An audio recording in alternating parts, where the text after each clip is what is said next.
আসসালামু আলাইকুম। Mango BD থেকে সবাইকে স্বাগতম। আজকে আমাদের একদম অর্গানিক গার্ডেন ফ্রেশ ফজলি আম নামানো হচ্ছে। এই আম চলে যাবে এখান থেকে সারা বাংলাদেশে, একদম হোম ডেলিভারি সহ। আমাদের আমের গ্রোথ মাশাআল্লাহ এবছর ভালো এসেছে। এই আমটির ওজন 680 গ্রাম।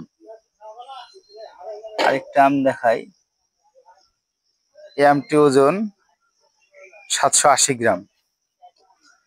মাশাআল্লাহ প্রতিটা আমের গ্রোথ ভালো এবং কালার, গ্রেডিং সবকিছু ভালো। নিচে যে হালকা দাগ দেখছেন, এই দাগগুলা আপনার লাস্ট টাইম রাজশাহীতে অনেক বৃষ্টিপাত হয়েছে, এগুলোর দাগ। তাছাড়া আমের আল্লাহর রহমতে কোনো সমস্যা নেই, পোকা কিংবা ভিতরে কালো দাগ কোনো কিচ্ছু হবে না। একদম গার্ডেন ফ্রেশ, কোনো কেমিক্যাল মুক্ত ছাড়া আম আমরা সারা বাংলাদেশে প্রোভাইড করে থাকি। আমাদের এই গার্ডেন ফ্রেশ ফজলি আম নিতে চাইলে আমাদের সাথে আমাদের পেজে যোগাযোগ করতে পারেন অথবা স্ক্রিনে দেওয়া ফোন নাম্বারে যোগাযোগ করতে পারেন। ধন্যবাদ সবাইকে।